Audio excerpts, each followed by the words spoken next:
So here in a few hours, when I go to work and I get on a computer, I'm gonna get all the documents signed, and then I'll be good to go.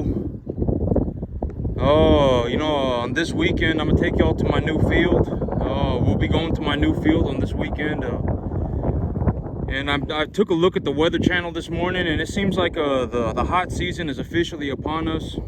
Within the next week, I would anticipate that this week, a lot of people are going to be cutting hay this week.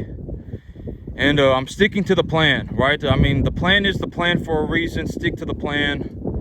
If I'm going to change the plan, the only time I ever change the plan is if I'm going to change a small detail on the plan, and I'm going to change it for an objectively better reason, right? I'm changing the plan from this to that because the new plan is objectively better in this aspect, right? One of the worst things that you can do is just have a plan. I've come up with a plan, done all these things to come up with a plan, and then to just go walking off in the middle of nowhere, right? That's one of the worst things you can do. And so, I figured I would talk to y'all today about how I structured my deal and why I structured the deal the way that I did. And so right now, the big, and I've already told you, when it comes to the money. Okay, so I'm going to talk about, I guess I'll talk about the deal today. So I already told you probably 15 times, I've already told you 15, 20 times that for about every $250,000 or about every $500,000 that you borrow from the bank, it's going to cost you about $2,500 a month. So if you go to the bank and you ask them, if you say I want a loan for $1 million, if you go to the bank and you say you want a loan for $1 million, it's going to cost you about $5,000 a month, right? And so when I talked about my numbers yesterday, I told y'all that I have about $1 million worth of assets, and that $1 million worth of assets, I'm paying about $3,000 a month on it.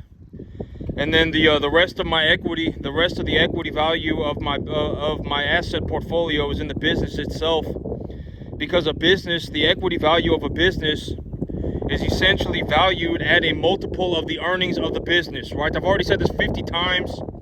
If you are having such difficulty remembering simple information when I flat out give you the answer, then write the answer down. The answer is not going to change, and the answer is correct with like 93 or more %, right?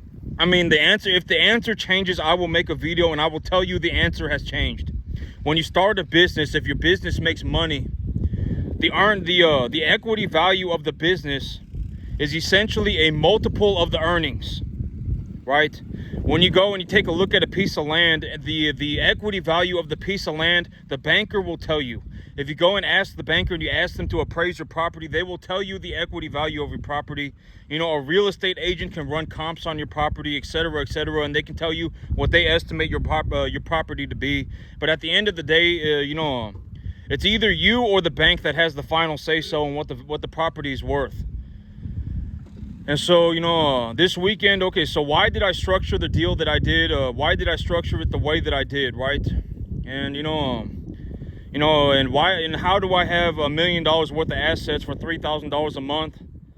How did I do that, right? How did I do, because if you go to the bank right now, okay, if you go to the bank right now and you say, I want a loan for $1 million, and they ask you why you want that loan, and you say, I want to buy this property and I want to buy some cattle. They will tell you how much money you need to make, right? They'll tell you how much money you need to make. And different banks have different lending standards. Some banks will lend you at this rate. Some banks will lend you at a different term. You have to call the bank and ask. Some banks will even offer you a loan for 80% of your earnings. So if you make $5,000 a month, and that that loan is going to cost you $4,000 a month, they will lend you the money. It could be like $750,000. And I'm not suggesting that if you make $5,000 a month that you go to the bank and you leverage 4,000 of it. I'm not suggesting that. But some banks will do it, right? I mean, they may offer it to you at a 20-year term. Some banks, like the FSA, they're not even going to look at your earnings. They're going to look at your balance sheet. And then they're going to look at your earnings projections. And they're going to ask for you, why do you believe you will make this amount of money? They're going to ask you that. And then they will lend you the money on a 0% down payment on a 40-year term for between 4.5% to 5% interest at the rates where they are right now, right? Every bank has different lending standards, and if you want to figure out how much the bank will lend you, the way you figure it out is you go and you ask the bank, and the bank will tell you. You don't try and figure it out yourself. And so why did I structure the deal the way that I did, right? Why did I structure my deal this way? So my cattle right now, I would say that the average weight of my herd is about 550. So if the average weight of my herd is at about 550 and I have them on a 65% TDN, 12 to 14% diet, from the information that I have collected over the last 2 years or so, my animals are putting on about 75 to 90 pounds a month. So if half of my animals are steers and half of my animals are heifers, I will need to sell my animals at an average weight of 750, which will take about 3 months. And a majority of my animals are actually steers. Maybe half are heifers. I haven't counted, but somewhere between half and half, right? And so if the average weight of my herd is at about 750, that is when my animals need to go to market, because I'm taking the steers to market at 800, and I'm taking the heifers to market at 700. That has been the plan for months, right? I mean, it must have been 8 months now, right? I mean, the plan is still the plan, and if the plan changes, I will make a video and say the plan has changed, right? But that is the plan right now, to take these animals to market at about 750 average weight. Granted that half of my animals are heifers and half of my animals are steers. And so when I buy this property, how am I going to start? I've already said, the moment I get on the field, I'm going to start farming it, right? I'm going to get the grass situated. I'm going to get the well drilled. I'm going to get the fence built. And then I'm going to take all of these animals, a majority of these animals. Some of these animals might be going to market before the fence is finished. But a majority of these animals are going to get put on a trailer and taken to my new farm. They're going to go to the new farm. They're going to eat grass until they're about 800-900 pounds. And when I do that, this field will be open. I can start bringing in new calves. So essentially, by buying the new real estate, by buying the new piece of land, I now have the capacity to run more cattle. And what did it cost me for me to get the new piece of land, right? It just took the money in my bank account. I offered the money in my bank account. I said, the 15 grand in my bank account, you can have it. Right? If you let me start using your field, the moment I sign the contract, you let me use the field. And while I am using the field, I will get the numbers squared away. I will go get the financing during the option period. I have a 6-month window now where I can essentially just go farm. I can still run my business.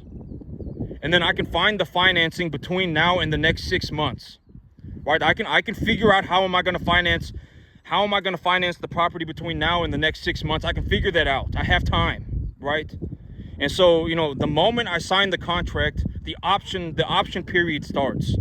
And I essentially have 6 months, and what got me the option contract, the money in my bank account, right?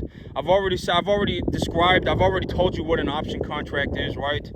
You're essentially putting the contract under, essentially putting a contract on the property stating that we are going to do this, and this under this time period. And if I do not go through with the deal, then you get to keep the money that I put up for the option, right? And the seller cannot go and write a different contract with somebody else. So that's the whole idea of an option contract. The buyer has the option to buy the property during the time given. And so I gave them the money in my bank account for the option contract. Why? Because, it doesn't matter. If I'm walking around with $250 and I'm walking around with $15,000, it's the same thing. Right? Essentially it's the same thing. I'm not going to spend 15 grand on anything, right? What am I possibly going to buy that's going to cost me $15,000? What is the point of walking around with 15 grand, right? There's no point to it. If I have $250 in my pocket, that $250 will essentially do everything that I need to, right? If I want to buy some food, I can buy some food. If I want to buy a drink, I can buy a drink. If I need to put some gas in my car, I can put some gas in my car. It's not, $250 and $15,000. If I have $15,000 in my pocket, there is no reason to have that $15,000 in my pocket. It's not going to do anything. And so essentially I gave them the money that I have in my bank account. And I said, I will give you this money. You can hold it for the option contract. And if for whatever reason I back out of the contract, you can keep the option money. But essentially the moment that I signed the contract, I can now use your field. The field is now under contract by me. By me and you, we are now under contract, right? And so the moment I signed the paperwork, The option period will start. And then now I have a 6-month window to go and find the financing. And so, which is, $350,000. $350,000 is a pathetic amount of money. If you want to go and take a loan for 350 grand, I mean, essentially, if you make $5,000-$6,000 a month, I mean, the bank will just, you can legitimately get a 3.5% down loan at 30-year term, on a 30-year term from the government. If you make $5,000-$6,000 a month, you can go and get a loan for 350 grand. And some of these conventional banks, I mean, you can make as little as $4,000, $3,000 a month, and they will still lend you the 350 grand. And so, but that's the thing. It's like, I've said this repeatedly, but if you are poor, okay. And if you're poor, I'm not kicking you while you're down. I'm not looking to make fun of you. I'm looking to make you aware of your situation, right? Because if you're poor and you're proud of yourself, that's horrible. I mean, because it's like being on drugs. If you're on drugs and you're proud of yourself, you're not going to give up the drugs. Why would you give up the drugs? You're proud of yourself, right? Oh my God, I fell out of heaven to 7. I'm about to throw a Hail Mary. I'm going to go on a mystical, magical adventure, right? I mean, you don't want to be like that, right? And okay, here's the thing about being poor. Is if you're poor, it will be very hard for you to get ahead in life at all forever. Why? Because rich people will legitimately avoid you like the plague. Because, I'm telling you, if you are poor, it is very hard for you to get ahead in life. Not only because you will self-sabotage yourself. I've always said that, the last step to not being poor is to learn to not self-sabotage yourself, right? And a lot of people, I was saying this yesterday, but like there's a very real possibility that you are poor because you are a tard, legitimately, right? I mean, your voice deep down is you are a moron, right? That may legitimately be why you are poor. And if I took a bet with the entire country, right now, legitimately, every single person in America right now, 100% of the entire population of the entire country, and I took the bet 10-to-1 odds that you are poor, everybody is poor, I would make money on that bet. You could legitimately, you could have somebody making $150,000 a year and they're still poor, right? I mean, oh my God, I took my money and I bought myself a freaking Lexus, and then I bought myself a nice car, and then I got myself a better apartment, right?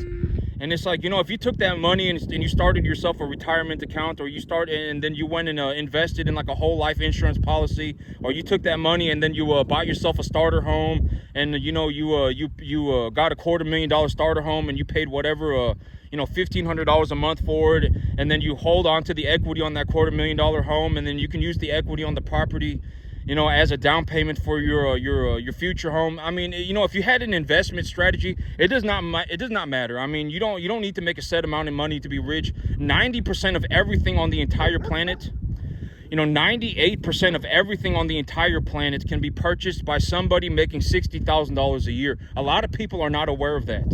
You can practically purchase anything on the entire planet if you make $60,000 a year.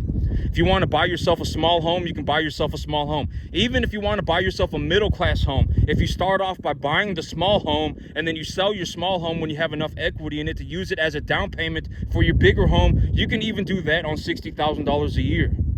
If you want to buy yourself a decent car, you like an F-150, you can do that if you make $60,000 a year. If you want to start yourself a retirement account, you can do that if you make $60,000 a year. I mean, 98% of everything on the entire planet can be purchased at $60,000 a year. Everything. I mean, you're not going to be able to, you probably cannot buy the F-350. You probably cannot buy the Lamborghini. You probably cannot buy the $1 million home. You probably can't buy that stuff. But everything else you can buy. You can buy a middle-class home. You can start a retirement account. You can purchase a whole life insurance policy. I mean, you can buy yourself a decent car. I mean, you can buy 98% of everything on the entire planet can be purchased at $60,000 a year. And this is also what I mean by if you find a way to make an extra $20,000 a year, that you're pretty much set. Almost everybody, all it takes is about an extra $10 an hour. If you're just the average person and you work 173 hours a week, right? 40 hours a week, you are just dead average. Just completely average. You're not below average and you're not above average. You just you just work 40 hours a week. If you found a way to make an extra $10 an hour, you would essentially be free from the universe that you are in. You could, I mean, granted that you do not self-sabotage yourself, you know, but that's always the last part of being rich. And, you know, it's like if you want to become rich, if you want to cross the threshold from being poor to being rich, you need to learn to not self-sabotage yourself. A lot of people, you know, it's like a lot of people do have opportunities in their life to do better for themselves. They do. But when they get to that point where they're going to cross the threshold, they self-sabotage themselves. They start going on a mystical, magical journey. They start, oh my God, I fell out of heaven at 7. You know, if I do ABC, then X, Y. If I do this moronic plan, then it's gonna, you know, it's gonna turn into a mystical, magical adventure. If I sit here with my last $20 and legitimately spend 2 hours a week of thinking about how am I gonna use my last $20, and you know, people are like that. You cannot overlook that, right? And there is a very real possibility that a lot of poor people are poor because they act like a tard. Not mentally handicapped, but because they act like a tard. Right? I mean, you know, legitimately, oh my God, I fell out of heaven at 7. My life is a mystical, magical journey. If I don't have $10 million, then I'm poor. You know, in reality, you can purchase 98% of everything on the entire planet if you make $60,000 a year. If you are just dead average, and you found a way to make an extra $10 an hour, you would essentially be rich tomorrow. I mean, if you took that money and you started yourself a retirement account, and you know, and let's say you wanted to buy an average middle class home, or let's say that you know, even if you let's say you wanted to go and buy yourself a decent a small starter home that was a good starter home.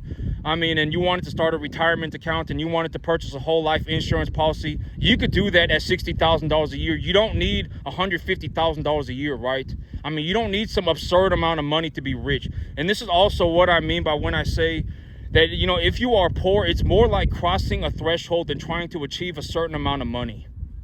You know, if you cross the threshold, you can essentially be rich tomorrow.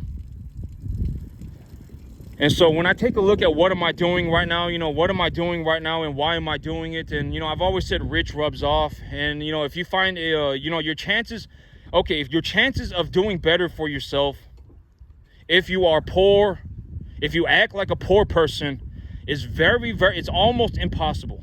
Because if you act like a poor person and you go to the bank, the banker will not give you anything. If you act like a poor person and you try and do a deal with somebody who has something, they will not give you anything. They will not even bargain with you. They will not negotiate with you. They will legitimately kick you to the curb, as they should, right? If you come off as a poor person, your life is going to be very, very, very difficult. You do not want to be a poor person. It's not cute to be poor, right? Like if you're poor, there's no advantage to being poor, right? It doesn't make you a good person. Right? I mean, you're not cute because you're poor, right? There is no advantage to being poor. None at all. It doesn't default make you a good person, right? And if you come off as a poor person,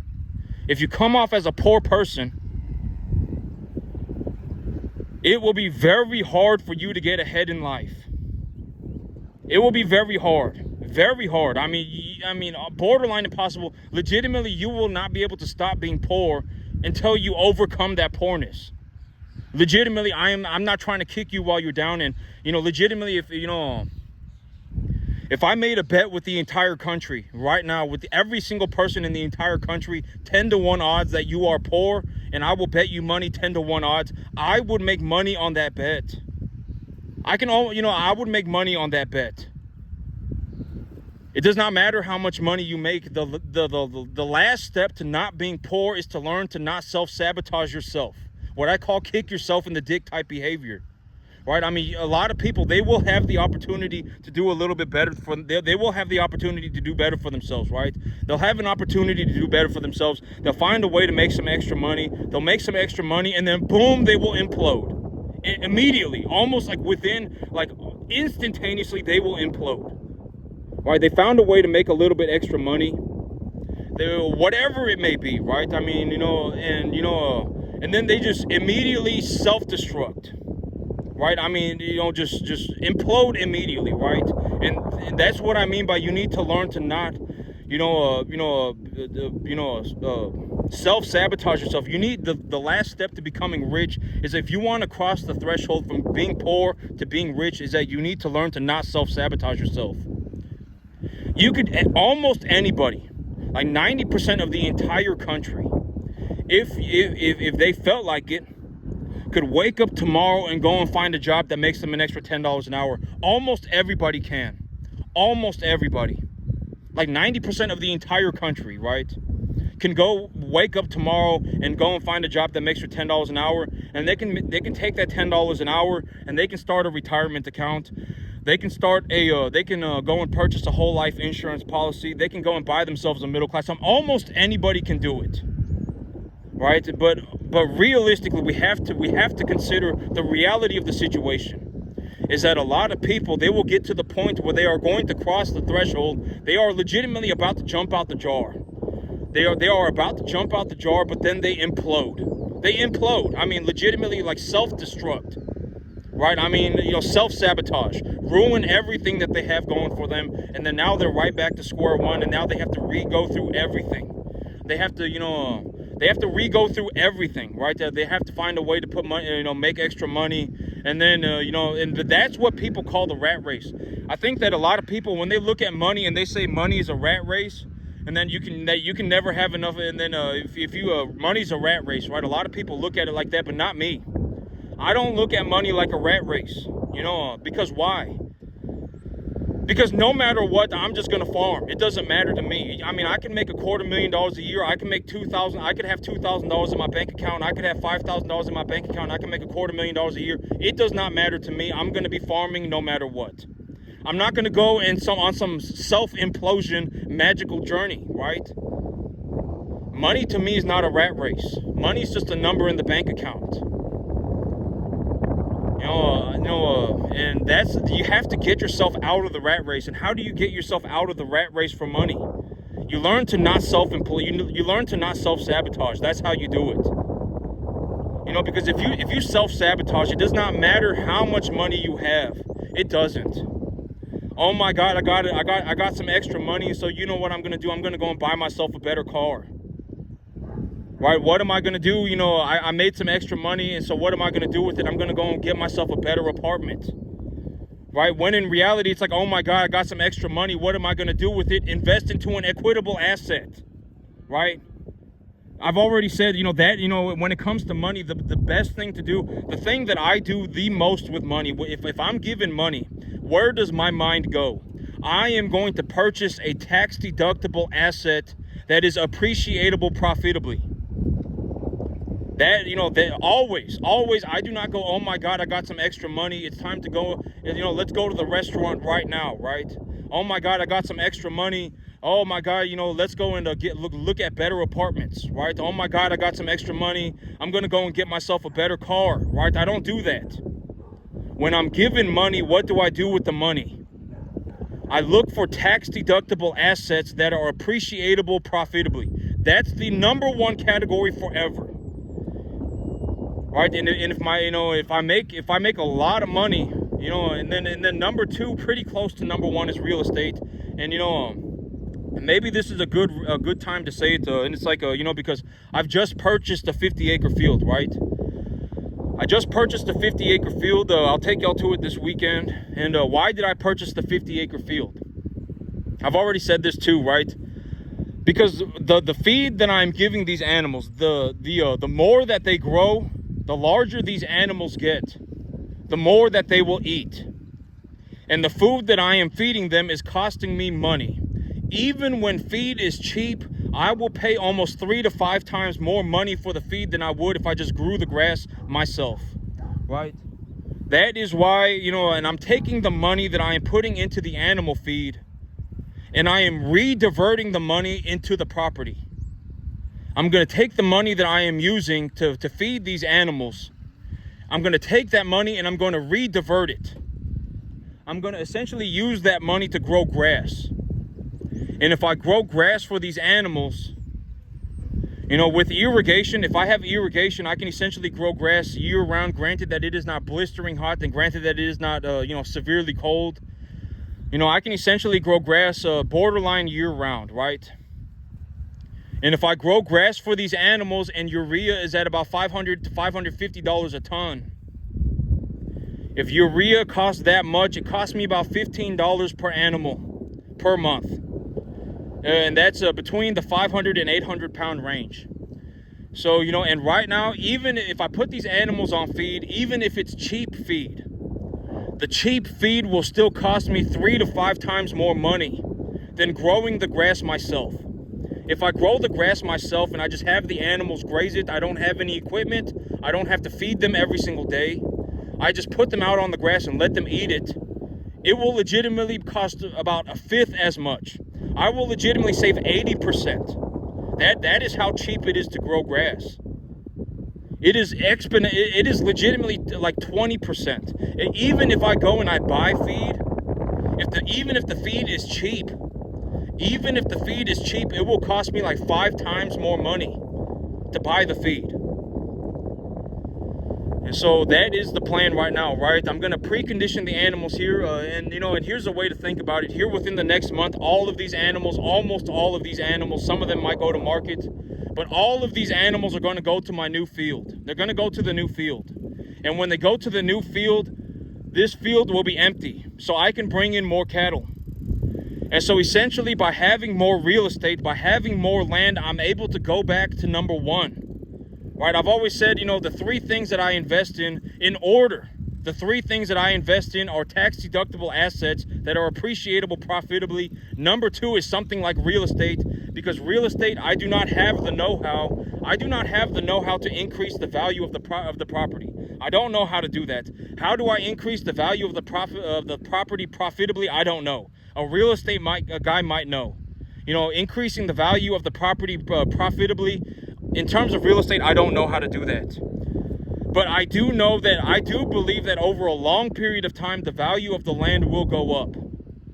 The value of the land will go up over a long period of time. That I do believe that. So it is an appreciating asset. And if I cannot invest into number one, if I do not believe that I'm going to invest it, it's not in my financial best interest to invest in number one. Because if I'm going to continue to invest in category number one, right? If I'm going to continue to invest in category number one, it becomes very inefficient. I will essentially have to feed all of my animals all the time. And I've already said that the big problem with feeding the animals all the time like this is that if there's like a drought, if there's a drought or something happens with the grain market that causes the grain markets in general to go up. Right now, the commodity markets are essentially set for people to make money in the feeder cattle business. But there are times when the market is set for people to lose money in the feeder cattle business. And a very good example of this is when the grain markets go up and the cattle markets go down. I've already said like 20 times that the feeder cattle market and the grain market are essentially counterbalances, right? If one goes up, usually the other one goes down. If the cattle market goes up, usually the grain market goes down. And usually when the grain market goes up, the cattle market goes down. And so if the grain market goes up and the cattle market goes down, and you are sitting there having to feed your animals commodity grain, if you are sitting there having to feed your animals commodity grain, you're having to give them feedstuffs all the time, you will start hemorrhaging money. You will lose money like it is nobody's business. You will legitimately start hemorrhaging money. So how do I overcome that problem? I grow the food myself. I grow the grass myself. I grow the animal feed myself. That is how I overcome that problem, right? And so essentially what is happening right now is that I'm looking at my business. And I'm saying, I don't want to put myself in a situation where I am essentially just feeding the animals all the time. Right now, it might be okay. Right now, it is okay because the commodity markets are essentially set for people to make money in the feeder cattle business. The grain markets are extremely low and the feeder cattle market is extremely high. I can just call my broker, buy grain, feed it to my animals, and if I do that, I will make money on it. But even then, even under these circumstances, it costs me about 5 times as much to purchase the grain. Even when the grain is very cheap, it costs me about 5 times as much. And so when I take a look at the totality of my asset portfolio, I am realizing that it is going to be a better investment of my capital for me, as of this point, for me to go from category 1 to category 2. It is in my best interest to go from category 1 to category 2. It is. Because if I have more land, I can grow more grass, right? If I have more land, I can grow more grass. And if I can grow more grass, the grass is very cheap. The grass is very cheap. And so and if I have more land, I can raise more cattle. I can take all 50 of these cattle right now to that new property the moment it has a fence and a well on it and I've got the grass situated. I can take all of these animals over there and then I can bring in new cattle over here. Right? So I can legitimately double to triple the number of cattle that I am running. I can double to triple the number of cattle that I'm running. And the entirety of my asset portfolio, even when I have to take a loan to purchase the new property, the $1 million loan is going to cost about $4,500 a month. For me to borrow $1 million from the bank, it's going to cost about $4,500 a month. And if I go forward with this plan, granted that the feeder cattle market goes sideways, I will make about $250,000 a year. And so it's like I'm risking $4,000. I'm risking $5,000 a month to make about $20,000 a month. That is what I am doing. You know, when you take a look at the entirety for what it is, I'm risking $5,000 a month. Why am I risking $5,000 a month? So that I can make $20,000. That is what I am doing. That is the fine details. Why am I doing things this way? Right? What am I doing and why am I doing it? That is the entire reason why. I essentially took a loan for $1 million, right? I took a loan for $1 million. How did I take the loan for $1 million, right? I haven't taken the loan for $1 million yet, but I do have the asset under, management as of right now. I am able to, essentially, the moment I sign the paperwork, I am able to go over to the new farm and start farming it effectively immediately the moment I finish the contract. The moment I sign the contract, I'm not even going to wait for the bank to clear my loan. I'm not going to wait for the bank to clear my loan. Essentially, the moment that I sign the contract, I will be able to go over to the field and start farming it. How did I get the contract? I gave him the money in my bank account. That was how I did it. So I bought myself 6 months. So now that I have the field for 6 months, during that 6 months, I can double to triple the number of cattle that I have. And when I double to triple the number of cattle that I have, I will start making more money. So the moment I get on that new field, I will start making more money. And that money that I make, I will take it to the bank and leverage it. Right? I mean, I've already said this like 25 times. That, the plan has not changed, not one detail. If the plan changes at all, I will make a video and I will say that the plan has changed for this reason and the plan is now going to be this. Why am I changing the plan? Because the new plan is objectively better than the old plan. That is why, right? So that is why I structured the deal the way that I did. Why did I structure the deal the way that I did and how did I structure it? I bought myself a 6-month option contract with the money that I have in my bank account. I bought a 6-month option. Why did I buy myself a 6-month option? Because my animals right now are at an average weight of 550 pounds and they're ready to go on grass. If I have these animals and they're putting on roughly 75 to 90 pounds a month, at the rate that they are going, if half of my animals are heifers and half of my animals are steers, they will need about 3 months to get about to that 750 average weight, about 2.5 months to get to that 750 average weight. I will take them to the market when they are at a 750 average weight. I will take the money and clear up my credit. And when I clear up my credit, it's going to take the credit bureau about 1 month for them to recognize that I have cleared up my credit. And once I have cleared up my credit, and I have the money in my bank account, I will leverage the money then, right? Because right now the whole big idea is that because I have a new field, I will be able to run more cattle. That's if you want me to simplify the details. Essentially, the big idea is that now I have a new field. I use the money in my bank account to get myself a 6-month option on this field. And now that I have a 6-month option on the field, I can start using it effectively immediately. The moment the fence is done and the moment the well is drilled, I can use it. And the moment I can use it, I will take all of my cattle here and I will take them to the new farm. I will take them over there to eat grass. And then I will bring in new cattle here. So essentially, by having the new land, I am able to run more cattle. When I run more cattle, I will make more money. And when I make more money, I will take the money to the bank and get the financing. Make the money first. This is one of my two major strategies, right? You ask for a seller finance, because if you ask for a seller finance, the seller is essentially lending you the money, right? They're essentially lending you the money, and if you don't pay, you get kicked off the property, right? And if you cannot seller finance it, then go and make the money first. Structure the deal so that you are able to go and make the money first and leverage the cash flow. I've already said this like 20 times. Banks love to leverage cash flow. If you show up to the bank, like if I show up, and this is what I mean by you want to learn to think and talk like a rich person. You have to learn how to think and talk like a rich person. If you do not learn to act like a rich person, your life will be very hard. It will be very hard. You will be in this rat race death, like a life or death battle for everything. And if you want to get yourself out of that, you need to learn how to think like a rich person. I can take a loan for $1 million, and if I take a loan for $1 million, it will cost me about $5,000 a month. If I take that $1 million and I purchase assets with it, I purchase tax-deductible, appreciable assets with it, then I can make a return on the money, and the return on the money will be enough, more than enough, to float the debt service for the loan. I take a loan for $1 million, I pay $5,000 a month for it, and then I make a 25% return on the $1 million. I make $250,000. So if I take a loan for $1 million, I use the money, and when I use the money produces $25,000 worth of income for me. And then the bank wants $5,000. Well, I still have $20,000 left over.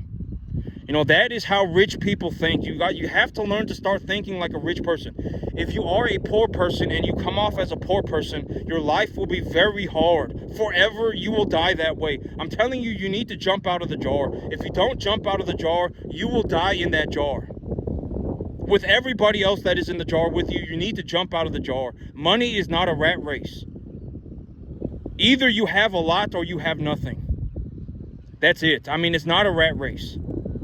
Me, if I just continue to live my life the way that I do, I run my cattle, and then I just, don't self-sabotage myself, I can make as much money as I would ever need in the cattle business. Ever. I can legitimately make as much money as I want in the cattle business. As much money as I want. If I want to make $50,000 a month in the cattle business, I'll go and make $50,000 a month in the cattle business. If I want to make $20,000 a month in the cattle business, I'll go and make $20,000 a month in the cattle business. If I want to go and make $1 million a month in the cattle business, I'll go and make $1 million a month in the cattle business. Right? I know the cattle business like the back of my hand. And if you listen to what I talk about, and you listen to what the things that I say, and you know what you're doing, I've always said that 99% of people have no idea what they're doing, and you should not be asking somebody who has no idea what they're doing what you should be doing, because the only thing that they know is how to not do something, right? I've already said this 20 times. And here's the thing, when you start to act that way, when you start to understand what I'm talking about, and you start to act that way, and you genuinely begin to act that way, 99% of people don't know what they're talking about, are borderline a bum, 1 foot away from being a bum. 99%. 90% are a tard, and then 9% are essentially, they just don't care, right? They are watching because they think it's interesting, but they're still poor, right? And then you got 1% who actually know what they're doing, right? Once you start to see that, and once you start to act the way that I'm telling you, you don't take advice from people who do not know what they're doing.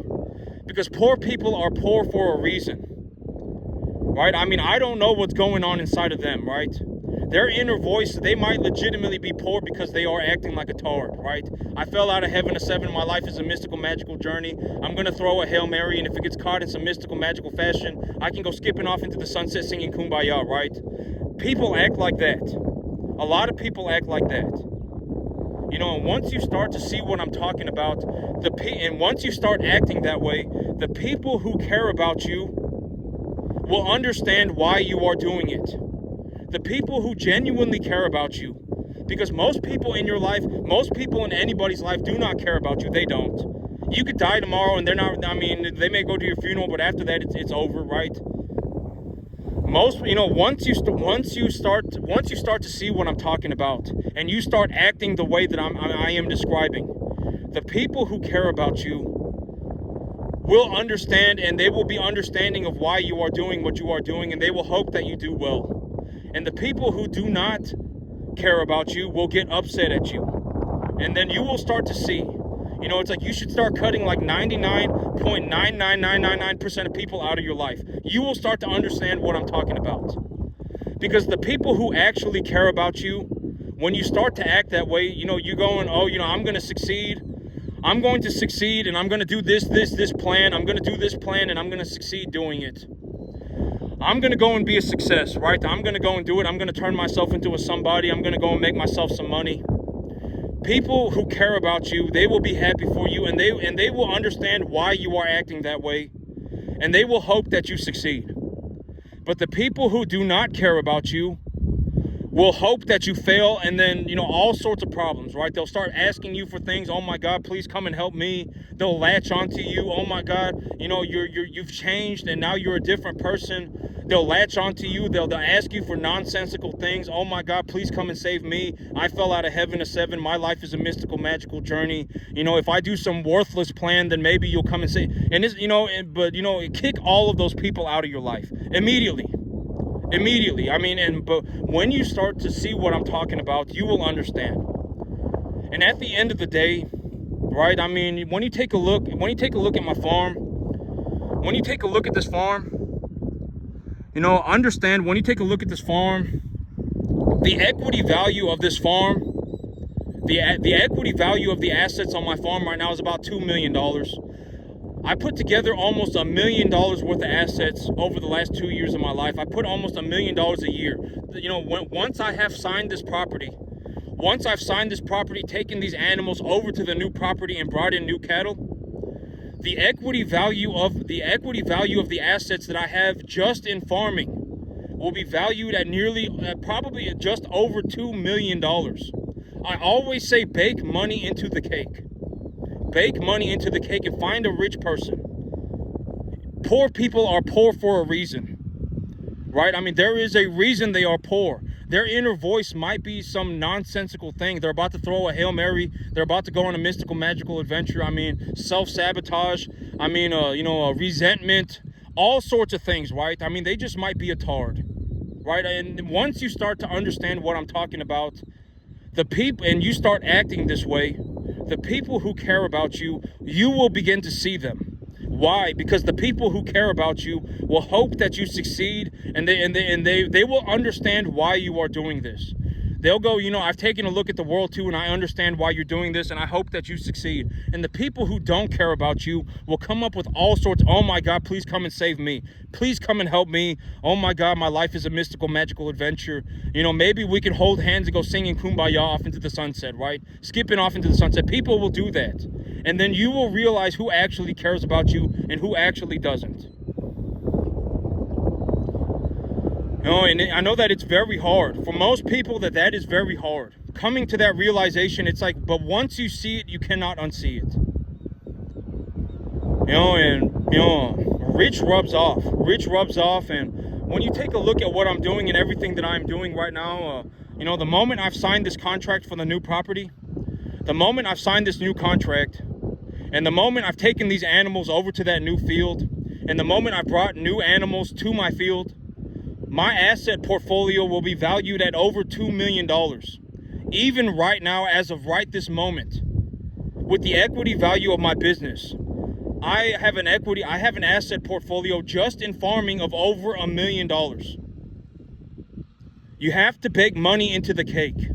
You have to consider the money. You have to. If you do not consider money, you will come off as a poor person.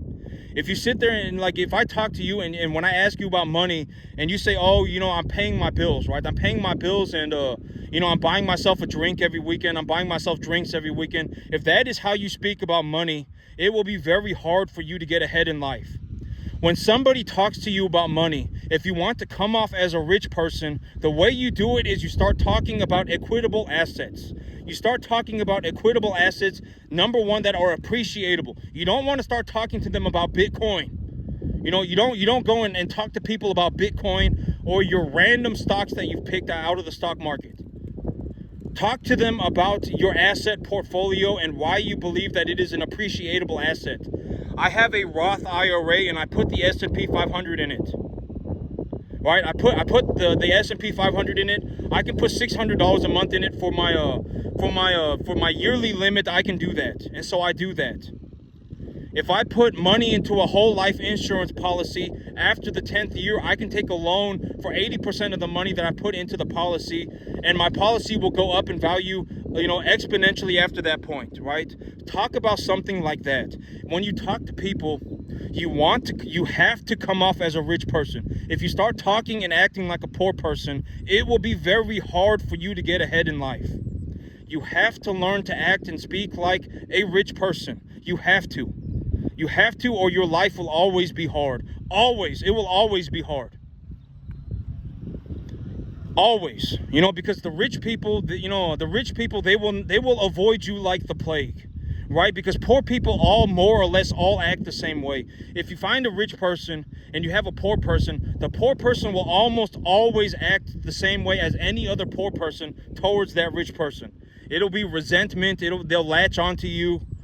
They'll come up with some worthless, nonsensical plan. All sorts of problems, right?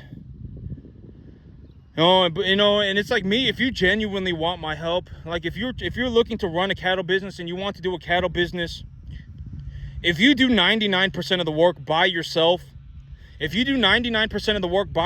you want me to come and take a look at what you're doing, and you say, hey, I want you to come and take a look at what I'm doing. It'll take 2 or 3 hours, and I'll give you a check for $20,000. I'll write you a check for $20,000. I just want you to come and take a look at what I'm doing. Then I'll go over there for 2 or 3 hours, and I'll take a look at what you're doing.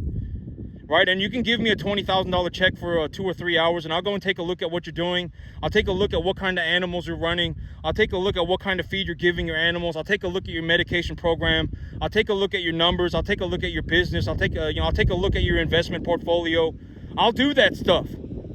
I will do all of that for you if you want me to come by and take a look at what you're doing. But you have to do 99% of it by yourself. Have to. I am not going to run a business for you, right? I'm not going to run a business for you. If you think I'm going to run a business for you, you're a tard, right? I'm not going to run a business for you. That's zero chance. I'm not going to run a business for you, right? If you do 99% of the work by yourself and you want me to come and take a look at what you're doing, then you can give me a $20,000 check, or you can pay me $10,000 an hour. If you pay me $10,000 an hour, I will come and take a look at whatever you're doing. For 5 hours limit, I don't care about your 50 grand, right? I don't care. You can take your 50 grand and go do whatever else you want to do. I don't care about your 50 grand, right? I don't. And if you want me to come and take a look at what you're doing, just essentially 2 hours for 20 grand. If you give me $20,000, I'll come by and take a look at what you're doing, and I'll take a look at it. Because you have to understand that when you're looking at what I'm doing, understand that I essentially generated $1 million a year over the last 2 years of my life. I don't care about your 50 grand. I genuinely don't. Like, I'm not saying this like, I genuinely don't care about your 50 grand. When you look at this farm and you look at what I'm doing, I have made like close to, maybe even a little bit more. I have generated more than $1 million a year. Do I look like I care about your 5 grand or your La La Land journey? I don't. Right? Just take a look at what I'm doing and take a look at where I'm going. I've made over $1 million. I've generated over $1 million a year. Like, do I look like I care about 50 grand? I don't care about 50 grand, right? I don't even, if you want 2 hours of my time, you can give me 20 grand and I'll come and take a look at what you're doing. If you want me to take a look at what you're feeding your animals, if you want me to take a look at your medication program, if you want me to take a look at what kind of cattle you're running, whatever your investment portfolio, whatever it may be, I will come and take a look at it. But you can write me a check for $20,000 and I'll give you 2 hours of my time, and that's it. Don't ever contact me again. All right, you get 2 hours with me and that's it. Don't ever contact me again. But that's it for me today, YouTube. Y'all have a good one.